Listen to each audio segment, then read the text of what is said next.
Ladies and gentlemen, this is the gripping story of Amara Johnson, an FBI director who found herself at the center of an unsettling abuse of power. What unfolds is more than just a traffic stop. It's a powerful reflection on justice, authority, and the challenges many still face today. Don't forget to subscribe to our channel and share where you're watching from in the comment section. Your support will help us bring more meaningful stories like this. The evening sky was painted in deep shades of orange and purple as Amara Johnson navigated the quiet, tree-lined road that led to her home. The towering oaks cast long shadows, their branches swaying gently in the cool breeze of early autumn. The hum of her sleek black SUV was the only sound breaking the silence, save for the occasional chirp of crickets hidden in the underbrush. After an exhausting day of overseeing operations at the FBI branch she directed, all she wanted was a warm meal and a few peaceful hours lost in the pages of her latest novel. The thought of unwinding in the comfort of her home brought a small sigh of relief. But fate had other plans for her that night. Without warning, the sudden flash of red and green lights filled her rearview mirror, reflecting harshly against the darkening sky. A sharp, blaring siren followed, shattering the tranquility of the road. Amara's brow furrowed as she instinctively glanced down at her speedometer. She was well within the limit. Her hands gripped the steering wheel tighter as she mentally reviewed her last few turns. She had signaled correctly. She had obeyed every traffic rule. There was no reason for a stop. A slow smirk curved her lips, not out of amusement, but out of sheer disbelief. She took a steadying breath, pulled the vehicle smoothly onto the side of the road, and turned on the headlights. It was a habit drilled into her, one that came not just from years of training, but from lived experience. As a black woman in America, she understood the rules extended beyond those written in law books. Following them wasn't always enough. The rhythmic crunch of boots against asphalt made her sit up straighter. A tall, broad-shouldered officer emerged from behind her car, his uniform pristine, his expression unreadable. His skin was pale, his stance rigid. His hand hovered just a little too close to the gun strapped to his belt. He knocked on her window with 2 firm taps. Amara rolled it down, keeping her face composed, exuding the calm confidence she had honed over the years of high-pressure situations. "Good evening, officer. How may I help you?" Her voice was even, steady, professional. The officer, whose name tag read Daniel Carter, squinted at her as if searching for something just out of reach. "License and registration," he ordered curtly. Amara's eyebrows lifted slightly. "May I ask why I'm being stopped? Was there a traffic violation?" Daniel's lips pressed into a thin line. "You look suspicious. Just routine checks. Now, hand over your documents." A slow, quiet exhale escaped her. Suspicious? The word carried weight, an accusation wrapped in vagueness, designed to justify any action he saw fit. "Suspicious?" she echoed, keeping her tone neutral.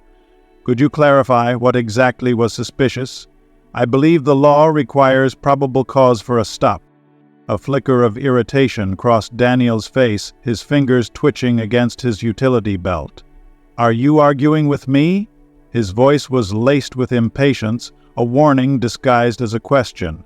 "Just hand over your papers and stop making this difficult." Amara didn't flinch. She reached for the document holder in her glove compartment, retrieving her license and registration, but instead of immediately passing them over, she held them in her hand, her gaze meeting his unflinchingly. "I am more than willing to cooperate, officer, but I also have the right to understand why I am being stopped. If you cannot provide a lawful reason, then this is an abuse of power." Daniel's jaw tightened. His palm came down hard on the car door with a sharp slap, causing a jolt to run up Amara's spine. "I don't need a lesson on the law. I am the law." His words came out like a growl, low and menacing. A tense silence stretched between them. The distant hum of passing cars, the rustle of the wind through the trees, everything else seemed muted compared to the suffocating weight of the moment. Amara had faced her fair share of difficult situations in her career, but this was different. No protocol could guarantee her safety here. She inhaled slowly, drawing on every ounce of self-control. "Officer, I stopped as requested. I have been respectful and compliant, and I have asked a reasonable question. If you cannot provide a legal justification for this stop, then I am within my rights to withhold further cooperation." Daniel's eyes darkened. He took a step closer, the scent of stale coffee and leather wafting into the car. "Who do you think you are? You don't get to call the shots here. Either you comply or I will take further action." Amara's grip on the steering wheel tightened, her knuckles turning white. "I am a law-abiding citizen," she said evenly, "and I expect to be treated as such." Daniel's fingers wrapped around the flashlight hanging from his belt. He flicked it on, directing its bright beam straight into her face. "Are you carrying anything illegal? Drugs? Weapons? People like you often have something to hide." There it was, the insinuation, the quiet part said out loud. Amara's stomach tightened, but her expression remained unreadable. She had been trained to hold her ground, to remain unshaken even when faced with hostility. "No, officer, and I suggest you be mindful of your words." A smirk tugged at the corner of Daniel's lips. "Oh, I don't need to be mindful of anything. You see, I have the power to search your car right now if I want to. I can make things very difficult for you." The threat hung between them, thick and suffocating. Amara knew how these situations could escalate, knew the stories, knew the statistics. But she also knew that fear could not dictate her actions. "If you have a warrant, officer, then you are free to search. But without it, you are violating my rights." Daniel's patience snapped. His hand moved toward the handle of her door. "Enough! Get out of the car, now!" Amara didn't move. "I do not feel safe exiting my vehicle." Daniel slammed his palm against the window. "I said, out!" Time seemed to slow. The hostility in his posture, the barely contained rage in his voice, it all pointed to the fact that this was no longer just a routine stop. This was something more. Something far more dangerous. Amara forced herself to breathe. She had been in high-stakes negotiations and had faced down criminals who would have gladly put a bullet in her head. But this was different. She wasn't just an FBI director right now. She wasn't just a woman on her way home. She was a target, and in that moment she knew that how she responded next could determine whether she made it home at all. Daniel took a step back, his fingers twitching near the holster on his hip where his gun rested. His expression was cold and calculated, his jaw tight with restrained authority. "People like you have no right to make decisions here," he said, his voice low but filled with menace. "I am the one in charge. I give the orders. Do you want to see what happens when someone disobeys me?" His hand hovered over the weapon, a silent but potent threat. Amara felt her chest tighten, her pulse pounding in her ears. She could sense the danger in the air, thick and suffocating. She had to be extra careful now. One wrong move, one misplaced word, and the situation could spiral into something irreversible. The sight of Daniel's hand inching closer to his firearm sent a chill down her spine, but she forced herself to remain calm. Fear would not help her now. Maintaining her composure, she slowly pointed toward the dashboard where her phone was mounted. "Officer, I want you to know that I am recording this entire interaction," she said, her voice firm but controlled. "Your every move is being captured on video, and if this situation escalates any further, I will use this as evidence against you." Daniel smirked, a condescending chuckle escaping his lips. "Do you think I'm afraid of a camera? What do you think you can do with that? You're nothing here. I'm the one with the authority, and I'll decide how this goes." As if to prove his dominance, Daniel pulled the gun from its holster, the metallic glint catching the dim light. With a swift movement, he aimed it directly at Amara through the car window. His expression remained cold, unyielding. "Get out of the car, now," he ordered, his voice edged with hostility. If you are still watching this video and found this story helpful, please comment one below to let me know you are still watching this video with me. Thank you for your valuable time. The atmosphere grew suffocatingly tense. The world outside seemed to shrink away, leaving only the two of them in this high-stakes confrontation. Amara did not move. She knew that any sudden action could be misinterpreted. Instead, she kept her hands firmly on the steering wheel, her eyes locked onto the officer with unwavering resolve. "You are breaking the law, officer," she said, her voice calm but commanding. "I demand that you lower your weapon immediately. This is an egregious abuse of power and I will not stand for it." Daniel's grip on the gun did not loosen. He sneered at her defiance. "Don't act smart with me, girl. I told you this is not a negotiation. If you don't comply, I will use force. You have exactly 3 seconds to step out of the vehicle before I make that decision for you." Amara understood exactly what this was. This wasn't about law enforcement anymore. This was about control, power, deep-seated prejudice, and unchecked authority.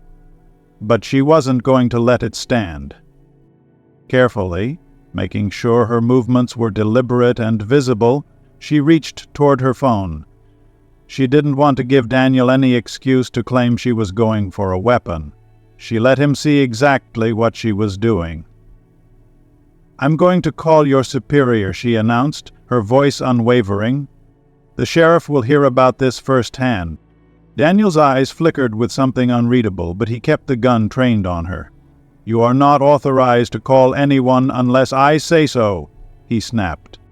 Ignoring him, Amara pressed a number on her phone and lifted it to her ear.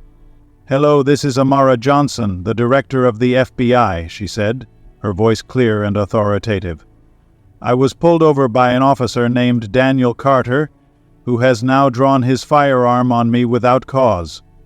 I request immediate intervention from the sheriff to handle this situation before it escalates further."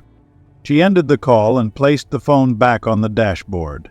Her eyes never wavered from Daniel's. His face remained impassive, as if he had not fully processed the weight of what she had just said. But before he could respond, the sound of an approaching siren cut through the heavy silence. The distant flashing of red and blue lights painted the dark road in sharp, rhythmic bursts.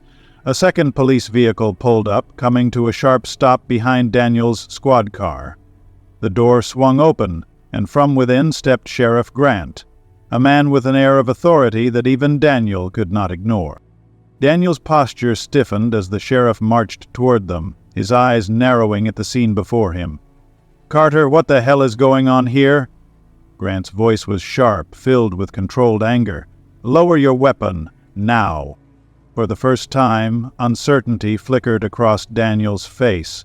His fingers trembled slightly as he lowered the gun, stepping back in an attempt to regain some semblance of control.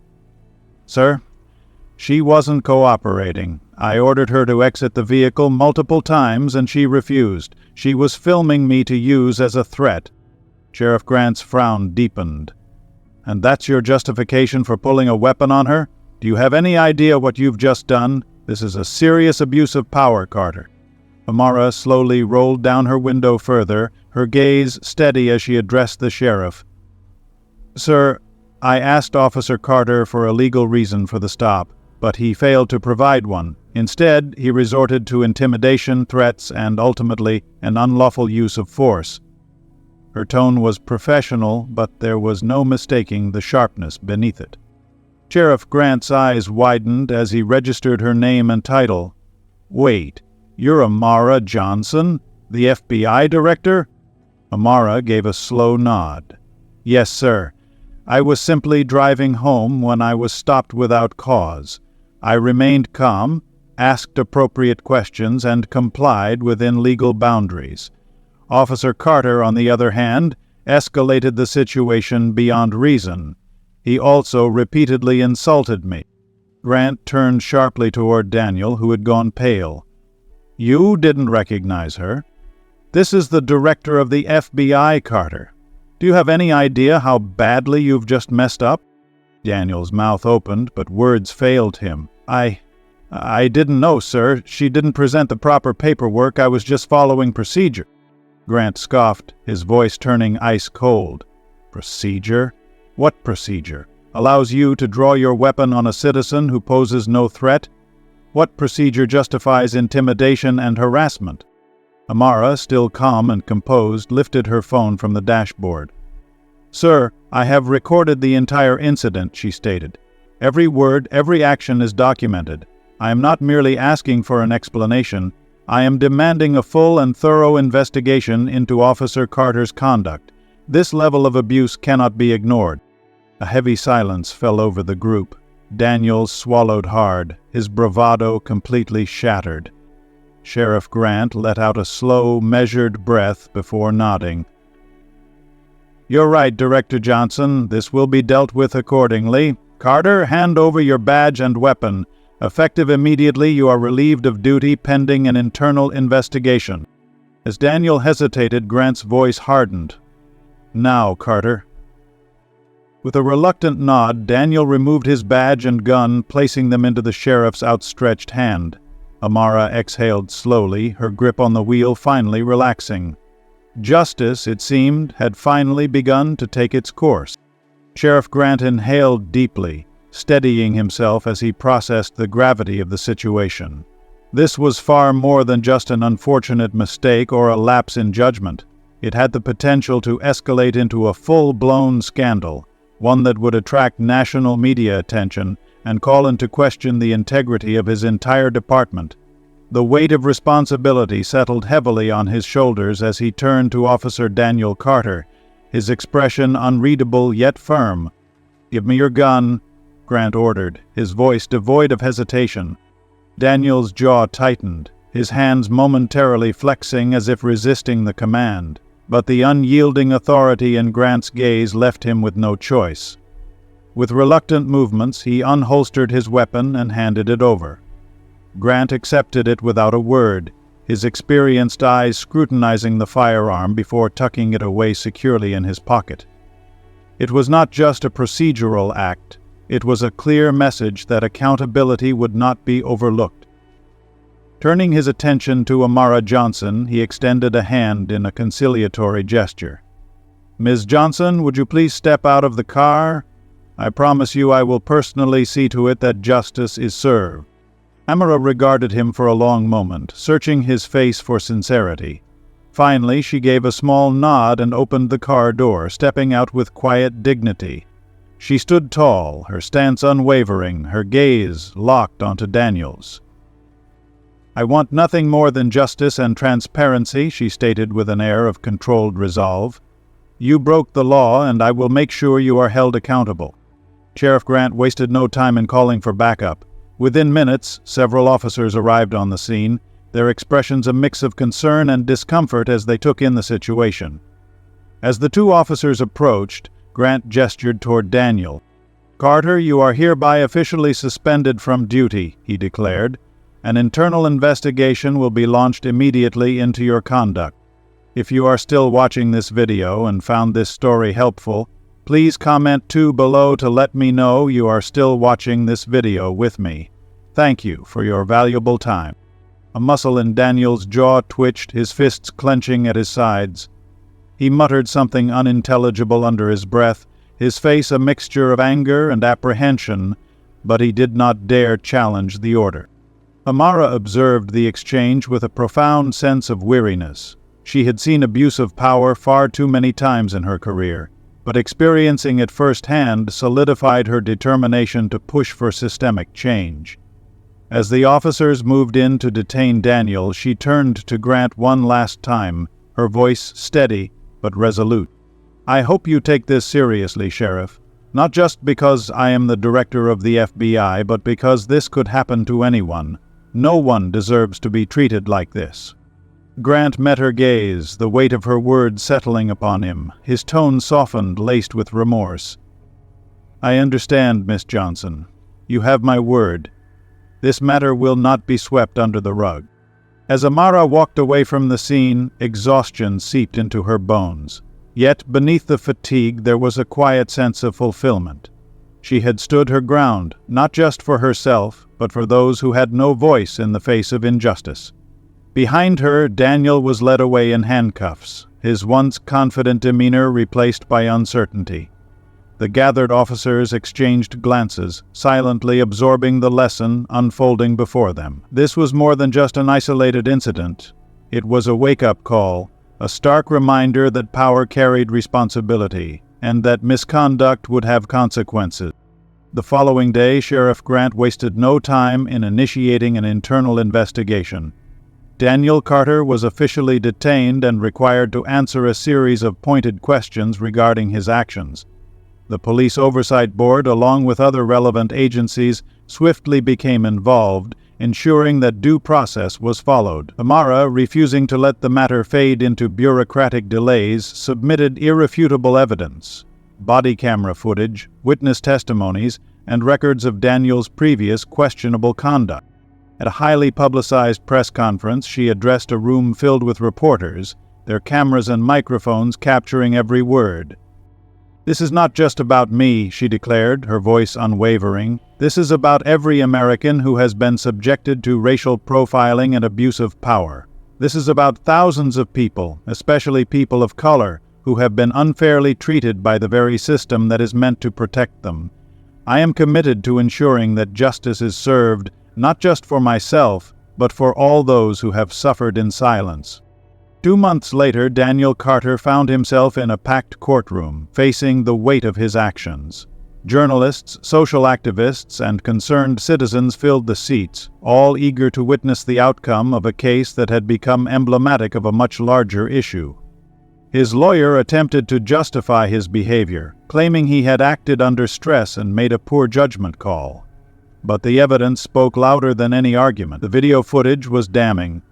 Daniel had not acted out of fear for his safety. He had wielded his authority to intimidate and oppress. Amara took the witness stand, exuding an air of quiet strength. She recounted the harrowing experience in vivid detail, making it clear that this was not just about one officer's misconduct, it was about the integrity of the entire justice system. "This is not an isolated case," she asserted. "If we allow this kind of abuse to persist, we are sending a message that those who enforce the law are above it. That cannot and will not be tolerated." After days of deliberation, the jury returned with their verdict.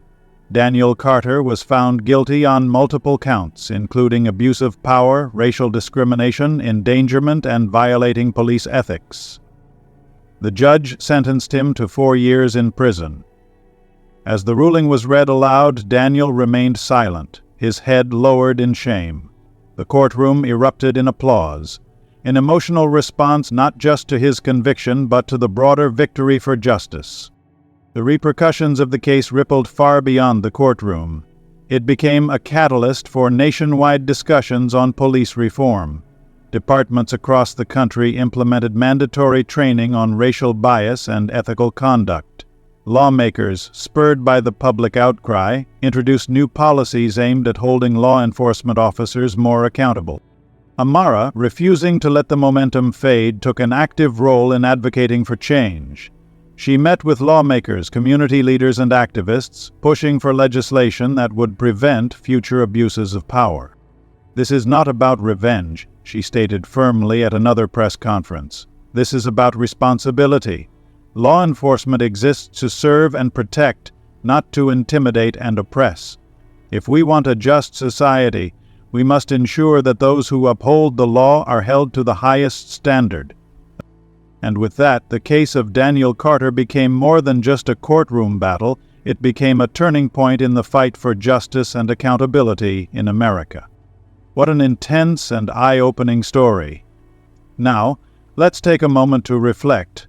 What have you learned from this powerful narrative? What key takeaway will you carry with you in life? Drop a comment below and let us know one lesson or insight you've gained from this video. If you enjoyed this content, don't forget to like, share, and subscribe to our YouTube channel for more compelling stories and discussions. Thanks for watching.